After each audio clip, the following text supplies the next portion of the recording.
Welcome to Zwida Media. If you're new to this channel, please subscribe. Don't forget to like, comment and share. Here's a new video for today. Enjoy.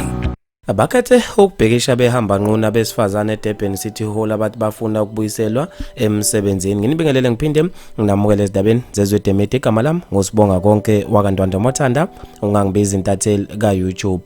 Bamangaze abaningi abesifazane abaqoke ukubhekisha behamba nquna baqonde emahhovisi eDurban City Hall bethi bafuna ukubuyiselwa emsebenzini. Laba besifazane abangaphansi kohlelo iPWP kubikwa ukuthi badilizwa noma baphelelwa umsebenzi babe sebeqoka ukuzwakala kwezikhalo zabo ngokuthi bebhekishe behamba ngeSUDSL. Abantu babe nokuphawula okwahlukahlukene ngaso lesigameko esithosa abaningi ezikoleni zokuxhumana. uNdonga Mpumi uthe ayi bawuthola ngokuba nqunu vele lo msebenzi. Magwaza noNkuthe nifuna ukubuyela emumva noma ukubuyiselwa ngendlela vele enangena ngayo. uPhilani Zwide uthe labantu laba basebenzisa lokhu vele ukuhlezi bewina into abayijwayele le, angeke phela wenze into ehlambalaza kangaka. Umqapheli Mahlobo uthe awu sesibona amadululu nje manje kunzima uma kunje. Usithulisiwe Mpofu uthe zithini izingane zabo ngalomhlobo abawubonisa izwe bengomama. uSobethu Mgazi uthe ngeke kusalungiseka lutho kulomhlaba, lifile